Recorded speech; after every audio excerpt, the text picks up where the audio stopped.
wait, before you leave this video, there is going to be a pretty strong severe weather outbreak next week with a chance of some significant tornadoes as well. It'll be sometime around Tuesday or Wednesday, so please be sure to keep in mind, especially if you live in some of these areas. We have the latest here in the models, so please be sure to stay tuned. Good morning, good afternoon, good evening, everyone. My name is Nate, and welcome back to another weather forecast discussion, this time for February 27th, 2025.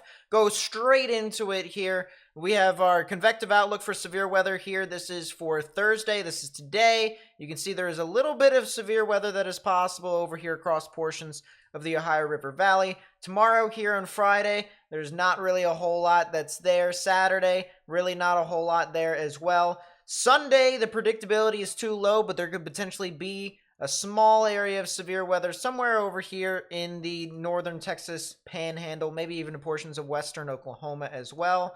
This is Monday. We don't have anything here either, but there is also still the chance of some severe weather that could linger in that area as well. And then here is the big one. This is Tuesday. Yesterday we looked at it. It was the day 7 outlook. Now it is the day 6 outlook because we have advanced one day further.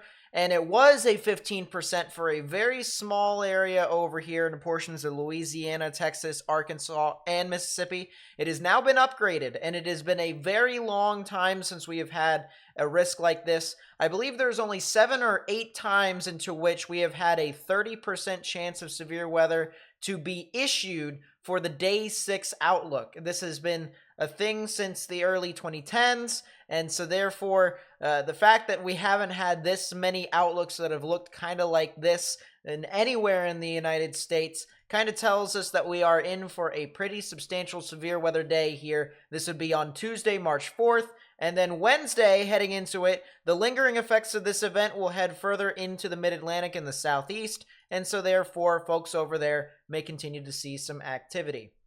We're moving on here to the general radar. We're taking a look at the Euro model. The timing is at the top left-hand corner of your screen, so all the way up here. It is in Eastern time, so that is something to be considered. But we'll take a look here of what's happening right now. Currently, we have our little storm, if you will. It's not really a big one. It's just a passing one that's just not really that strong. It's going to create a lot of snow for folks over there in Ontario and Quebec, as well as some areas over here in extreme northeastern portions of New York, as well as into portions of Maine, Vermont, as well as New Hampshire.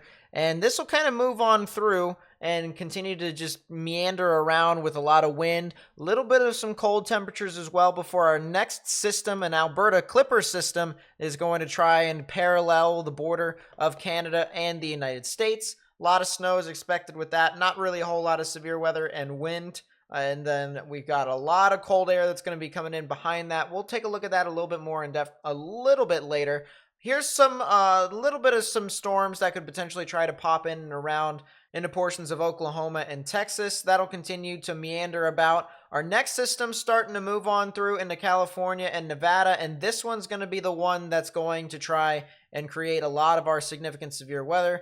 We're talking about severe weather as far north, potentially into Kansas City, into as far south as the Gulf Coast, and this will continue to be a afternoon into evening as well as an overnight threat for the potential of some severe weather, especially as we get further towards the deep south and even further into the southeast. We also have a lot of snow on the backside of this, so folks that are over on the northwestern side of this storm is definitely going to see a lot of that, and that'll continue to move on through even into Wednesday and into Thursday, to where we could see a pretty substantial amount of snow even into portions of the Great Lakes. And there's going to be, once again, a lot of severe weather that's going to be kind of pushing on through even and around then. Our next system after that, this is kind of a bit of a question mark in my opinion, but we could see potentially another system that could try to move on through into the Central Plains and the Southern Plains, and that will eventually also go into the Southeast and portions of Dixie Alley. So sometime I would say along Thursday on the 6th, Friday the 7th, we could potentially be seeing some stuff like that as that continues to move on through into the weekend. We'll move on through to our anomalies, our temperature anomalies. Right now, we're looking pretty good. Much of the United States and Canada is seeing above average temperatures. I'm sure everyone has enjoyed the warm up for a little bit. Some below average temperatures in some of the higher elevations, but that's to be expected in my opinion. As the system starts to move on through here into the northeast, we're starting to see a lot of some below average temperatures start to creep back into the United States. We're talking the Midwest all the way down into the Ohio River Valley and eventually into the Northeast, where we could potentially see an upwards of about 15 degrees to maybe even 20 degrees below average in your temperatures. Some of these even higher than that into portions of Ontario and Quebec, as well as the extreme Northeast. That'll kind of move on through, and we'll start to see a bit more building here of above average temperatures here in the Central Plains as our next system is really going to start to build and start to move on through. And you can see by the time we get into our next event, which is from Tuesday into Wednesday, a lot of the areas that are out in front of the storm is going to see a lot of above average temperatures, and a lot of stuff behind it will see a lot of below average temperatures. So definitely something to keep in mind as we continue with that. So what exactly are we talking about with temperatures here? We talked about above and below, but let's talk specific numbers. We've got a lot of warm temperatures here heading in through the rest of Thursday. Heading into Friday, though, you'll see, even though we have a lot of warm temperatures over here in portions of the Central Plains and the Southeast, we're kind of seeing a little bit of a border between the cold air and the warm air that is starting to build up, and it will continue to kind of just swell further and further and push further and further to the east. And so by the time we get from Friday into Saturday, you can see even our highs over here on Saturday, we're talking some pretty cold temperatures, some of which could be freezing temperatures in a lot of these areas that are north of this black line. A lot of our warm temperatures are going to continue to stay here across portions of the southern United States as well. So that's kind of to be expected, in my opinion. We'll start to see a little bit of relief here heading into Sunday and more than likely into Monday as well, while our cold air continues to kind of meander about for the next couple of days over in the eastern half before we finally start to see out in front of our next system, our temperatures start to once again rise and start to build more and more. Once this system does kind of move on through, though, there is the potential for some significant cold to really move on through into the United States. This is a very powerful system that's going to be, once again, creating a lot of significant severe weather, but this also can build a lot of cold air and really drag it with it. So this is definitely going to be something that we'll have to watch out for after this next system. But for right now, it does seem as if the more likely scenario is we'll be seeing a lot of significant severe weather and maybe the chance of some cooler than average temperatures as well. We'll take a look at our total snowfall here that is expected within a 24-hour time span here. Really, this is just looking at our Alberta Clipper system as this moves on through. We're not really expecting too much snow across a lot of the United States, maybe areas over here in northern Michigan as well as Minnesota, northern Wisconsin, and then areas over here, as I mentioned, in the northeast, as well as Ontario and Quebec. If there is really any sort of significant snowfall that is anticipated with this, we're probably going to be seeing about a foot of snow that will be just to the north and west of Ottawa. But as this continues to move on through, we'll start to see our next system kind of build, and this could potentially be a little bit more of a snowmaker for areas back in behind this event. Some people over here could be seeing some severe weather, and then it could immediately change into snow, which is pretty crazy to think about. This is definitely your typical spring, if you will, as this continues to spring about, if you get my drift, more and more active weather. So a lot of snow could be potentially possible over here in some areas of Wisconsin, heading into eventually portions of Canada, and not really a whole lot beyond that. We also want to talk specifically, as we start to get into the nitty-gritty of this discussion, if you will, we're going to be talking about why this is as big of a storm as it is and why it could potentially be significant. Why could we be talking about tornadoes, if you will, and strong tornadoes? Well, I want to bring up this real quickly on your screen. The National Weather Service and Storm Prediction Center, on its Day 6 outlook, mentioned the threat for all weather hazards including significant and strong tornadoes. So definitely something to note. That's not exactly something that we see very often, but whenever we have folks that are professionally doing this and forecasting this, we're also going to want to take into consideration their opinions and their forecasts as well. And so, why do they think this? Why do we think that there could potentially be some significant weather? Let's take a look at our jet stream. This is our 500 millibar wind shear, which is about 6 kilometers above ground level. Once again, our system that is currently moving through the Northeast has a nice little trough. This is usually associated with a storm. Anytime the jet stream dips down south and pulls back up north is usually when you can associate a low pressure system with it. And you'll actually see here with our Alberta Clipper system, the exact same thing shows up here as well. Another dip in the jet stream, so another low pressure system kind of moves about there. Here's our next storm. This is going to be the stuff that's going to create a little bit of severe weather to be possible here on Sunday, heading into Monday. And then this is our big one, all right? This is the one that's going to create a lot of havoc here from Tuesday into Wednesday. Notice how much bigger, I should say, this is compared to some of the other storms that we've seen. Maybe not as big as what the first storm was that I showed you all in the beginning right here, but that will indeed change not only in size, but also in intensity. Notice how we have a lot of very bright colors on top of some of the reds and browns. This is indicative of some significant wind shear, and this is all being concentrated into one small area. We have a low pressure system that is almost neutrally tilted. This is starting to get into the peak of its intensity here in the lifespan of a low pressure system. And on the leading edge of this is in the right exit region of our nice little jet stream.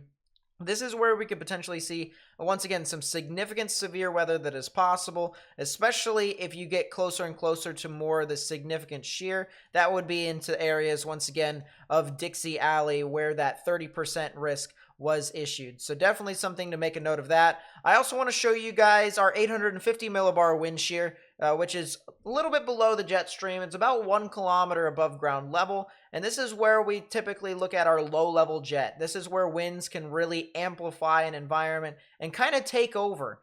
And so we can take a look here as we head into Sunday afternoon and Sunday evening. We do have a pretty prominent low-level jet from our first system that starts to move on through. But I want to show you guys the difference between its peak, which is this, and the peak of the other storm as this heads in to Tuesday morning. Look at this. Already in Tuesday morning, it's at the same strength that the other storm was. And that's not even hitting the peak of this event. Look at our low-level jet. This is some pretty strong winds here within our low-level jet, as this is once again very powerful. And this is also something to consider too. This is veering winds. These winds aren't exactly moving in the same direction, contrast to what we were looking over here. A lot of these isobars are kind of pointing in the direction of where the wind is going, so the wind is kind of moving in this general direction here.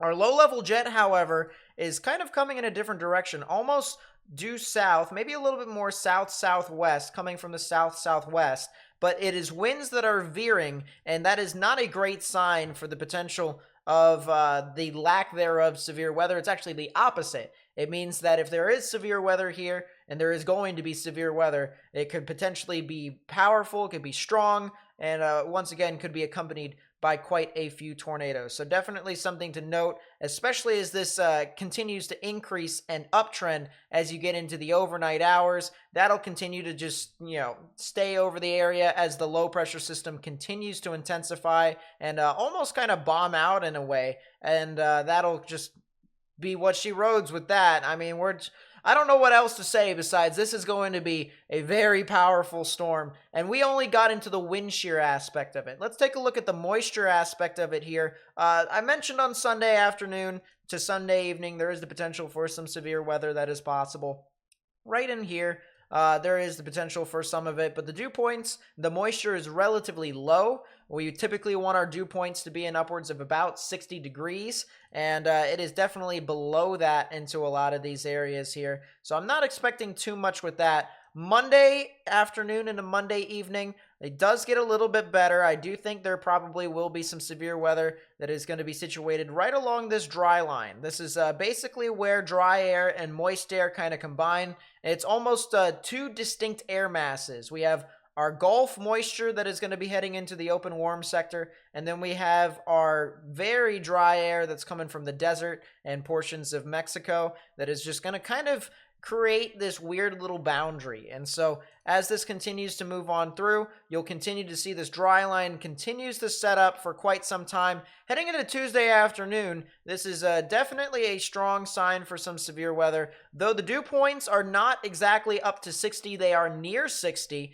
and so there could very well be some severe weather that is possible up here in portions of eastern Kansas and western Missouri. But I mean, look at the abundance of moisture that is down here in the portions of Oklahoma, Arkansas, Texas, Louisiana. This is definitely a pretty strong signal. And the other thing that I want to mention too is our cold front is starting to surge in behind our low pressure system. So once this cold front starts to merge with our line here, this is definitely where we can see the additional threat of some significant damaging winds as well. So definitely something to note as this continues to move on through. We'll take a look at our convective available potential energy. This is important because this actually looks at the energy that is available in the atmosphere, which could definitely help promote some very robust thunderstorm development and supercell development. And so we'll take a look here at Tuesday, almost in the afternoon. We're now heading into the afternoon and into the evening. We do have quite a bit of energy that is available here. We have two different pockets of energy, actually. We have the first pocket that is over in the portions of Kansas and Missouri. We're talking about an upwards of 1,500 to almost 2,000 joules per kilogram of CAPE over there. That is definitely enough for some sustained thunderstorm development in that area. And then we also have the same thing here, except a little bit more widespread into portions of Texas, Arkansas, Louisiana. Don't pay attention specifically to these numbers, all right? The one thing that we should talk about the Euro model is that when we start to talk about specifics, especially when we're about 130 hours away from this event, things are destined to change, especially since, weathermen, there's a reputation that sometimes,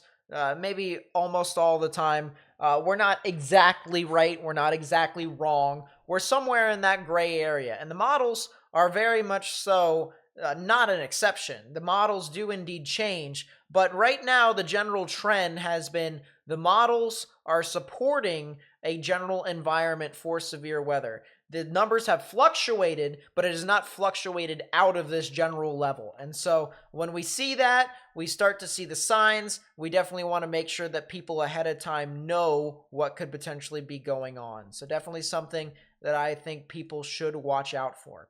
I want to show you guys the instantaneous flash rate here. This basically tells us as to where our thunderstorms could be at.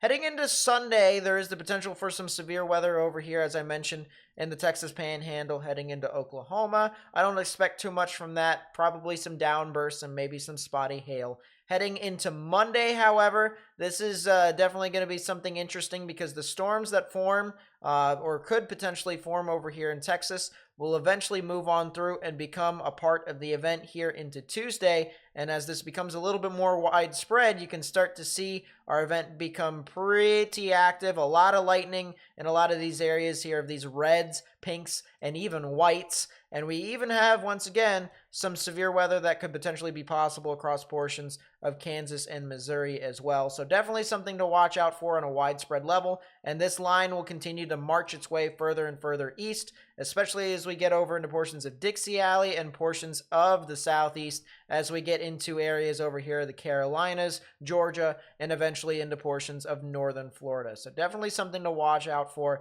as this continues to move about. So what does this mean for us? Well, this is the current schedule that we got, and we'll walk through it pretty quickly here. Don't want to waste your guys' time too much, but tomorrow we're going to have our usual upload. Nothing's really going to be changing. 8 p.m. Eastern time, so be there and be square if you can.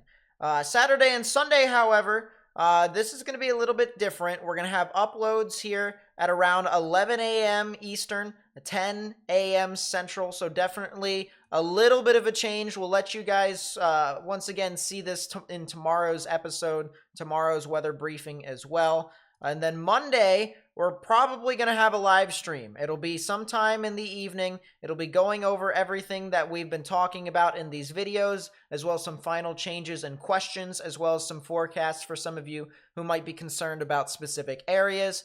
Tuesday, of course, we'll have the live coverage of the significant severe weather. And then, of course, this right here is going to be something new, all right? This is called NS. A lot of you guys might think, oh, that's just Nate Snyder. Nope, it's something additional to that.